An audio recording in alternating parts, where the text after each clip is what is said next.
C'est une présentation qu'on va faire en deux parties. Pour la première partie, on est chanceux, on est choyé d'avoir Véronique Adam du PNAVD, le programme de ventilation à domicile pour la province de Québec. Fait que Véronique va vous présenter un survol du programme et l'utilisation de la ventilation non invasive dans leur programme. Ensuite, moi, je vais parler je vais vous donner le point de vue d'un manufacturier. C'est quoi les options comme manufacturier chez ResMed qu'on a à offrir à Dr Bédard, à Véronique et son équipe pour essayer d'optimiser le traitement de la ventilation. Fait que, sans tarder, je donne la parole à Véronique Adam. Bonjour à tous, je m'appelle Véronique Adam, je suis la responsable formation et développement au Programme national d'assistance ventilatoire à domicile. Donc, on a trouvé important de vous présenter les services que nous offrons auprès de la clientèle recevant une ventilation invasive ou non invasive. Donc, premièrement, qu'est-ce que le PNAVD? Le PNAVD, c'est le Programme national d'assistance ventilatoire à domicile qui offre des services aux personnes nécessitant de l'assistance ventilatoire à domicile depuis 1993. On bénéficie d'un financement direct du ministère de la Santé et des Services sociaux et nous sommes affiliés au Centre universitaire de santé McGill où nous offrons une gamme de services ultra spécialisés à une clientèle adulte et pédiatrique nécessitant des soins complexes à domicile. Au Québec, vous retrouvez deux programmes nationaux d'assistance ventilatoire, donc un situé à Montréal, d'où je viens, et l'autre situé à Québec, d'où Dr Bédard nous vient. Donc, nous sommes régis par le même cadre de référence. Par contre, nous avons des mandats parfois différents. Au niveau de PNAVD Montréal, la clientèle que nous desservons, nous sommes responsables d'offrir des services à domicile pour la clientèle adulte pour tout l'ouest du Québec. Et nous sommes responsables de desservir la clientèle pédiatrique et blessés médulaires au niveau national. Pour offrir ces services, nous bénéficions de différents modèles de prestation de services, dont nos centres satellites. Un centre satellite, on se plaît à appeler ça un mini-clone du PNAVD. Donc, c'est des services comme le PNAVD Montréal qui est offert dans les régions désignées. Donc, les régions pour les centres satellites, c'est Laurentide, Laval, Sherbrooke et Québec, mais seulement pour la clientèle pédiatrique parce que Québec a le mandat d'assurer le suivi de la clientèle adulte pour tout l'Est du Québec. Présentement, nous offrons, PNAVD Montréal, des services directs pour plus de 720 patients et nous supportons à travers nos centres satellites 330 patients. Donc, depuis hier, nous faisons le suivi à domicile de plus de 1050 patients à travers le Québec. L'équipe du PNAVD est composée de 2 directeurs médicaux, des pneumologues adultes et pédiatriques, un chef de programme, une assistante-chef, 2 infirmières, un inhalo-liaison qui font l'équipe de triage qu'on va voir un peu plus tard, 12 inhalothérapeutes, 2 coordos, moi, l'équipe biomédicale et des agentes administratives. Les astérix, c'est pour vous présenter les gens qui ont des services directs à la clientèle. Quels sont les diagnostics admissibles au PNAVD? D'après notre cadre de référence, les diagnostics admissibles sont les obésités hypoventilation, la clientèle neuromusculaire, cystoskoliose, apnée centrale, MPOC, blessés médulaires, fibrose kystique et la catégorie haute, donc d'autres patients souffrant d'hypoventilation.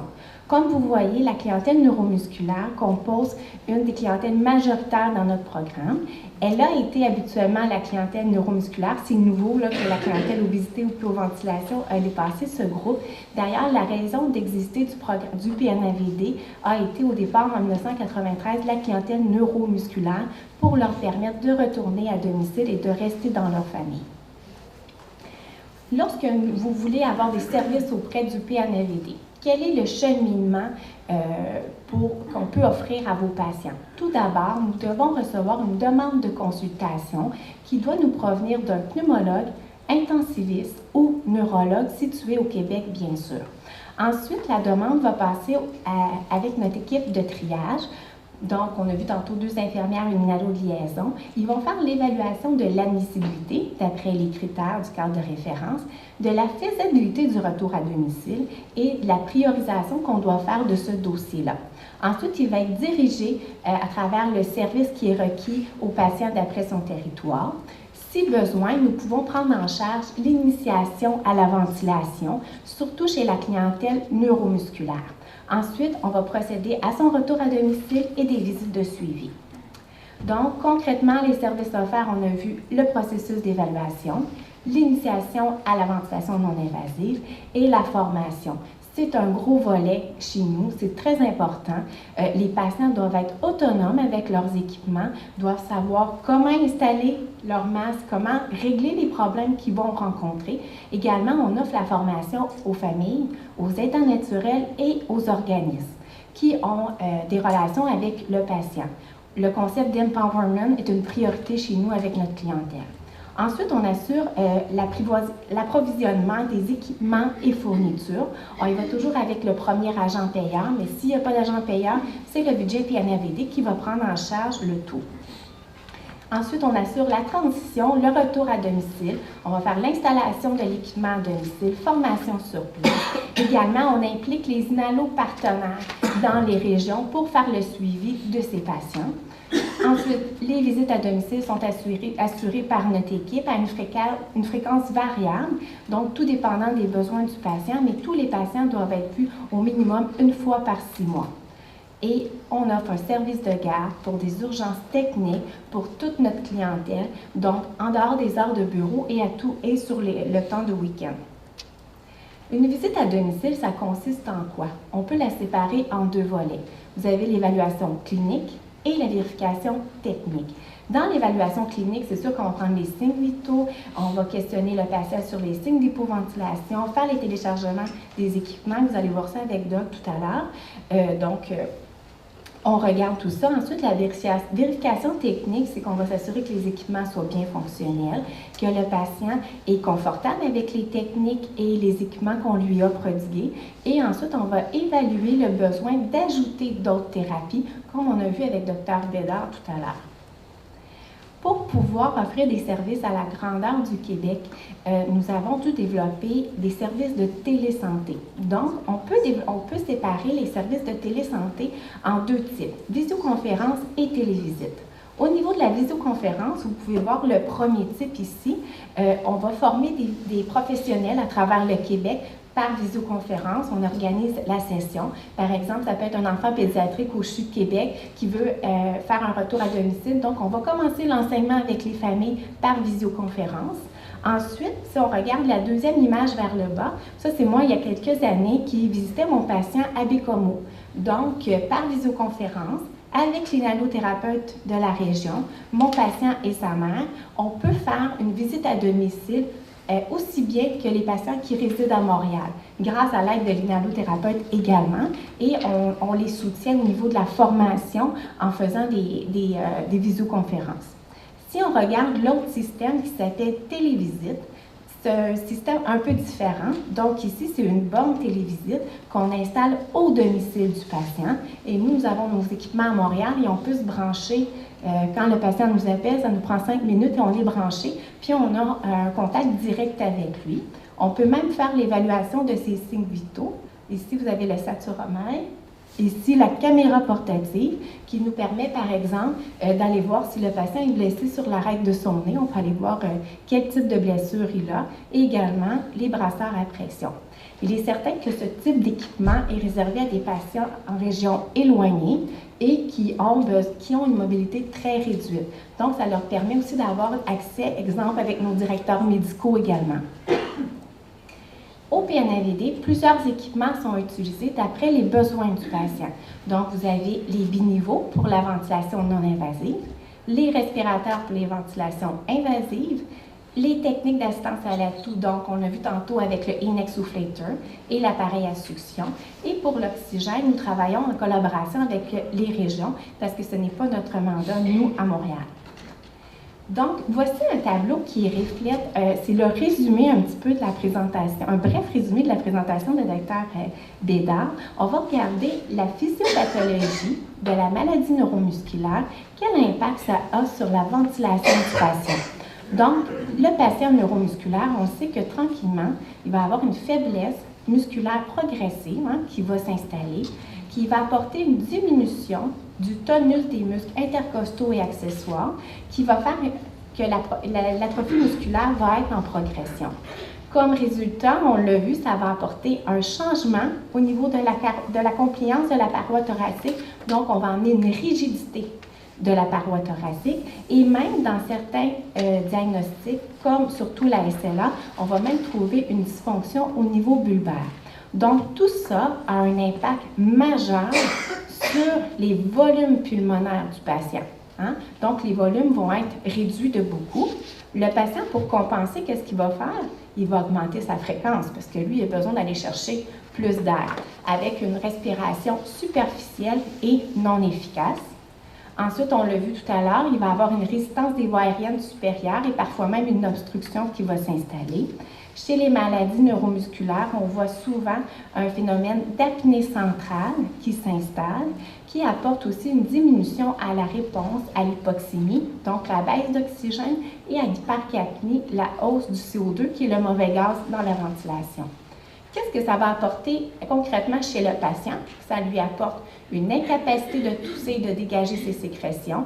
Hein? On va avoir un désordre, l'apparition du désordre des troubles du sommeil, perturbation de la phase REM et l'hypoventilation alvéolaire chronique va s'installer. Qu'est-ce que ça a comme impact chez le patient, une fois de plus? Des infections respiratoires à répétition, la symptomatologie de l'hypoventilation chronique, donc on parle fatigue chronique, maux de tête matinaux. On a vu que pour compenser la baisse de ses volumes pulmonaires, il va avoir une augmentation de son travail respiratoire et donc, tranquillement va s'installer l'hypercapnie, l'hypoxémie et ça peut conduire à l'insuffisance respiratoire si ce n'est pas traité. Heureusement, on a des solutions à leur proposer. On a vu les techniques d'assistance à l'atout avec le recrutement alvéolaire et également, on peut parler de ventilation non invasive ou, si besoin, de trachéostomie. Quand nous intégrons la ventilation non invasive, qu'est-ce qu'on vient faire? On vient corriger la baisse de nos volumes pulmonaires. On vient corriger tous les désordres du trouble du sommeil qui a été instauré là, chez notre patient. Ensuite, étant donné qu'on réussit à bien le reposer, bien, on lui donne l'énergie, il est en forme le matin, donc capable de faire sa journée, donc plus de tonus musculaire et à long terme aussi, ça peut prévenir sa détérioration musculaire lentement. Et bien sûr, on va effacer toute la symptomatologie de l'hypoventilation chronique. Au PNAVD, à quoi ça ressemble les patients? Combien de patients sont ventilés de façon invasive et non invasive? Vous voyez que notre clientèle est ventilée à 95 % de façon non invasive versus seulement 5 % de façon invasive. Pourquoi? Il y a des avantages. Dans la ventilation non invasive, quand on parle de ventilation non invasive, vous allez voir avec Doug aussi, mais vous voyez, c'est vraiment une interface qu'on met sur le visage du patient. Donc, quels sont les avantages? C'est sûr que les risques d'infection respiratoire sont beaucoup moins élevés et les études nous prouvent que ça augmente l'espérance de vie chez cette clientèle. Ça nécessite des interventions moins invasives, facilite la communication, plus confortable et aussi, c'est une réalité, ça requiert des équipements moins coûteux et plus accessibles.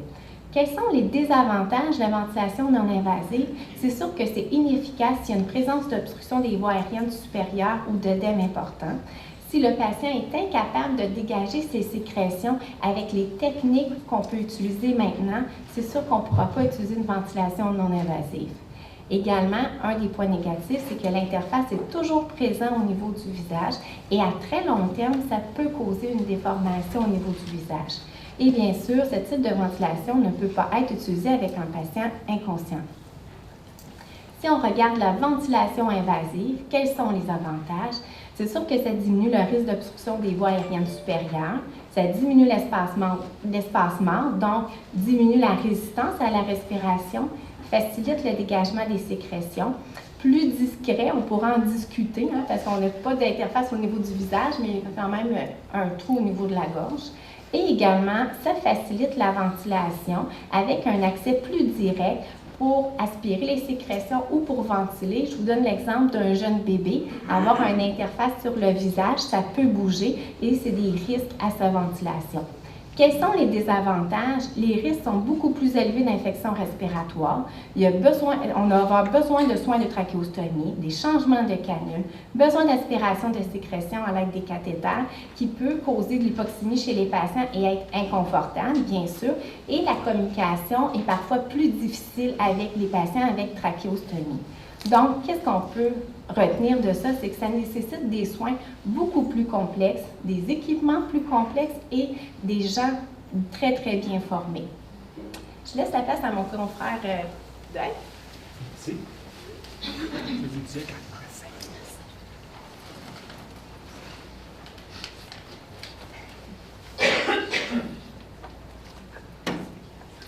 Merci Véronique. On est chanceux au Québec d'avoir le PNAVD en passant, c'est un excellent programme. Comme ResMed, en tant que spécialiste clinique, je travaille avec les différents programmes de ventilation à travers le Canada. Puis c'est sûr que les chiffres que vous avez montrés au niveau des patients, le pourcentage de patients non musculaires, c'est à peu près ce qu'on voit dans les différents programmes à travers le Canada. Et on est très chanceux d'avoir le PNAVD en passant. Fait que vous avez vu le point de vue du pneumologue, merci Dr. Bédard, le point de vue ensuite du PNAVD. Maintenant, je vais vous donner le point de vue de manufacturier. Qu'est-ce qu'on a comme responsabilité pour s'assurer que nos cliniciens sont bien munis avec des outils qui peuvent les aider à bien traiter leurs patients? Fait que la compagnie ResMed fabrique des masques et des appareils respiratoires, des logiciels de suivi, etc., que ce soit pour l'apnée du sommeil ou la ventilation. Donc, c'est quoi les objectifs chez ResMed? C'est d'offrir des solutions pour s'assurer que le traitement soit plus efficace chez les patients et que les patients soient plus confortables. Donc, quand on parle des différents appareils respiratoires, les masques, les modes de thérapie, les réglages avancés, vous allez voir qu'il y a des subtilités qu'on peut modifier sur les appareils qui sont très particuliers pour les maladies non musculaires, les algorithmes, les suivis de données. Quand tu es manufacturier, les technologies changent très rapidement. Les moteurs, les algorithmes, les processeurs des appareils sont beaucoup plus avancés qu'ils étaient à l'époque. Donc, on a accès à beaucoup plus d'informations. Donc, on a ouvert les portes. Ça nous donne accès à des choses, disons, qu'on ne voyait pas dans le passé. Fait que c'est sûr qu'on a fait du chemin au niveau de la technologie. Aussi, on supporte le développement de la recherche. ResMed est une compagnie mondiale, fait qu'on est impliqué dans les projets de recherche un peu partout. Donc, je vais passer à travers les différentes responsabilités des cliniciens et vous montrer un peu les produits et les solutions qu'on peut leur offrir. Donc, si on commence avec la sélection de l'interface, l'interface joue un rôle énorme au niveau des taux de succès en ventilation non invasive. On sait que les taux de succès ne sont pas supérieurs, ne sont pas excellents, mais la sélection du masque est très, très, très importante. Pas juste pour le confort, mais aussi pour le contrôle des fuites. Donc, qu'est-ce qu'on a comme masque? Il faut bien comprendre, avant, il y a les masques ventilés et les masques non ventilés. Fait que si on regarde, premièrement, la majorité des patients qui sont en ventilation non invasive, évidemment, sur débit Lavore, le patient inspire à travers le circuit. Ensuite, il faut que le patient expire pour éliminer son CO2. Donc, il faut que l'air passe quelque part. Fait que le patient, ici, quand le circuit est bien étanche, le patient se doit de porter un masque ventilé. Donc, l'élimination du CO2 se fait au niveau du masque. Donc, la majorité des patients qui sont sur des bilavol ou les appareils sont souvent avec des masques ventilés. Ça dépend pas de l'appareil, mais du circuit, la configuration du circuit. Tandis que quand on tombe dans des ventilateurs plus avancés, comme ici, vous avez le patient, un drôle de visage, mon patient. Si il y a des circuits, des configurations de circuits avec une valve expiratoire. Donc, le patient inspire ici et expire à travers la valve expiratoire. Donc, quand on a une valve expiratoire soit intégrée ou intégrée dans le circuit, c'est là qu'on a un masque non ventilé. Les masques non ventilés sont bleus en général. Il ne faut pas les mélanger. Quand un patient est dans un masque bleu ou un masque ventilé, c'est sûr qu'ils ne sont pas interchangeables. Donc, au niveau des masques non ventilés, on a des masques pour les hôpitaux, c'est des masques jetables, ils sont en général de qualité un peu inférieure, mais c'est des masques pratiques pour les hôpitaux à cause de leur processus de nettoyage, de désinfection. Mais c'est sûr que les masques réutilisables sont de qualité supérieure. On a fait beaucoup de chemin au niveau des masques. Les masques ont changé énormément au cours des années. Les gens ont tendance à penser plus que le masque est serré, plus les fuites sont contrôlées, mais ce n'est pas le cas. Les masques maintenant sont faits d'un silicone très, très souple. Donc, c'est souvent un masque avec une tension très légère, puis c'est la pression qui gonfle le silicone pour créer l'étanchéité du masque. Donc, on a toujours tendance à serrer les masques. Faites attention, souvent, plus on serre, plus les fuites sont élevées, puis c'est sûr qu'on a des plaies aussi, des plaies de pression. Donc, quand on parle des masques ventilés, il y a 3 catégories, c'est sûr. On a les masques pédiatriques, que Véronique a fait allusion, mais on a les masques intranarinaires, les masques, les bulles nasales et les masques faciaux. Fait qu'il y en a plusieurs masques, mais sachez que ici, les masques intranarinaires, c'est des masques nasales avec des petits coussins qui reposent juste à l'extérieur des narines. De plus en plus, c'est des masques qui peuvent tolérer des pressions élevées, puis c'est des masques qu'on voit de plus en plus en ventilation. Ce qui est important pour le patient, c'est un masque très confortable et bien étanche. Donc, si le patient peut tolérer et les fuites sont bien contrôlées avec un petit masque, comme un intranarinaire, c'est sûr que ça peut être favorable. Mais ça dépend du patient. C'est là que l'équipe, à Dr. Bédard et l'équipe à Véronique s'assurent de sélectionner le bon masque, parce que c'est là que ça joue. Donc, les points à retenir avec les masques, c'est trouver le masque le plus confortable pour le patient, c'est clair. Faites attention, masque trop serré, pas bon. En général, ça peut causer des difficultés. Si, en général, vous voyez que vous êtes obligé de serrer votre masque de plus en plus pour contrôler les fuites, il y a un problème. C'est soit la taille du masque qui n'est pas correcte, excusez, ou c'est peut-être le type de masque. Ça, c'est en général un mauvais signe. C'est sûr que les masques doivent être bien étanches parce qu'en ventilation non invasive, les fuites, c'est une recette désastreuse. Parce que, pas seulement que le patient l'entend, si les fuites sont importantes, mais ça affecte aussi la performance et le calcul du ventilateur. C'est toujours important de bien contrôler nos fuites. Si jamais vous voyez un de vos patients, vous voyez que les fuites sont élevées ou si vous voyez qu'il y a des plaies de douleur, assurez-vous d'aviser les inalos en charge pour qu'ils puissent s'en occuper. 5 minutes. 5 minutes? Merci. Donc, sélection de l'appareil, ventilation et les modes de ventilation. Je voulais juste vous montrer exemple. Fait qu'ici, de la droite à gauche, vous avez les appareils de droite à gauche plus élaborés pour les patients plus dépendants.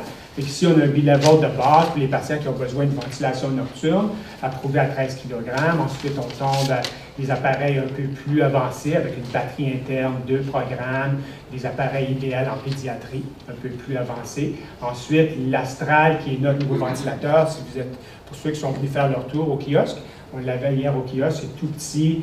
Le but maintenant, c'est de développer des ventilateurs qui sont très petits, légers, 3,2 kg, mobiles. Les patients veulent une certaine liberté. Donc, ce qu'on vise, c'est surtout, exemple, l'Astral ici, dans son petit pack, peut être porté comme un pack-sac. Ici, vous voyez la petite madame en réadaptation avec son Astral. Vous avez ici un enfant ici, fait qu'on peut l'attacher en arrière de la chaise roulante. Fait que la mobilité, c'est la chose numéro 1. C'est sûr que l'Astral est aussi muni d'une batterie de 8 heures qui donne une autonomie de 8 heures avec une batterie interne et avec 2 batteries externes jusqu'à 24 heures d'autonomie. Maintenant, les ajustements de confort et synchronisation. Ça veut dire qu'à l'initiation de l'assistance ventilatoire, quand l'équipe à Véronique, eux, ce qu'ils font quand ils sont en train de régler, c'est sûr qu'il y a une prescription, l'appareil, les pressions, mais il y a des réglages avancés qui peuvent être particuliers aux maladies neuromusculaires. Donc, eux vont monitorer le patient quand ils sont en train de régler. Il y a des petites subtilités qui peuvent changer, qui peuvent aider. Exemple, les maladies neuromusculaires, les patients sont très faibles, ils ont des difficultés à déclencher. Fait qu'on peut changer les sensibilités.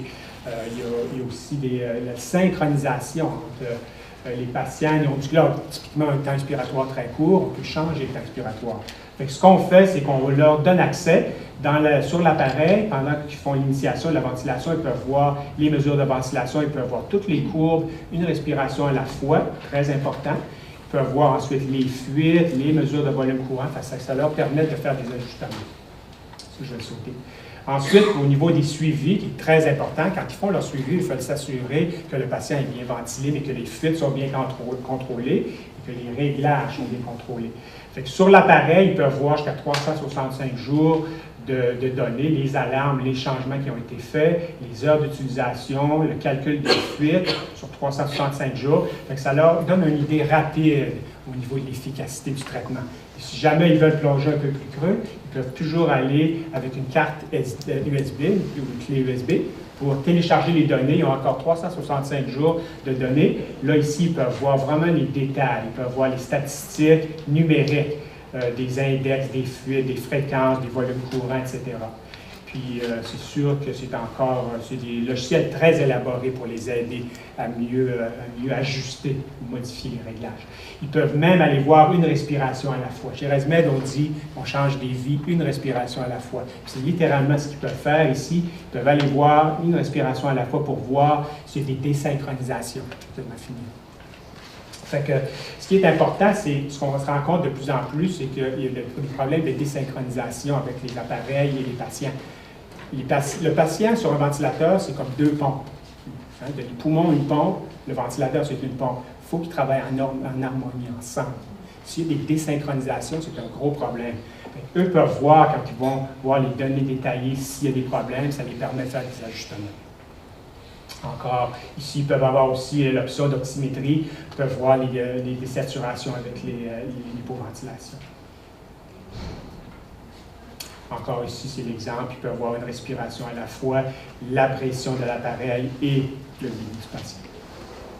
Ça, c'est juste un exemple encore d'un patient ici, c'est le patient en pédiatrie. Ici, le patient, le débit et l'effort. Si le patient déclenche une fois sur deux, on a fait un petit changement, une subtilité, juste un ajustement assez pointu. Puis voici, on a une belle synchronisation. C'est beaucoup plus confortable pour le patient et la ventilation beaucoup plus efficace. Donc, en résumé, le PNAVD offre des services aux personnes depuis 1993, au-dessus de 1000 patients. Félicitations, Véronique. Consultez leur site web pour les informations. Puis, comme je vous ai expliqué, ResMed a des produits, des outils pour Dr Bédard, pour le PNAVD, pour le confort du patient. Les appareils en ce moment en ventilation qu'on a à travers le Canada, c'est l'Astral, le Stellar et le S9STA. Et les logiciels ResScan ou les logiciels de suivi sont très importants pour s'assurer que le patient va bien. Je voulais juste montrer une diapo. Je pense que Marla faisait référence à le petit document. C'est un excellent document. Il est sur le site web muscle.ca. C'est très détaillé. Moi, je les lis. Il est bilingue. Donc, comme document de référence, c'est vraiment à recommander. Finalement, n'oubliez pas de consulter le site du PNAVD pour avoir plus d'informations. Je vous remercie bien.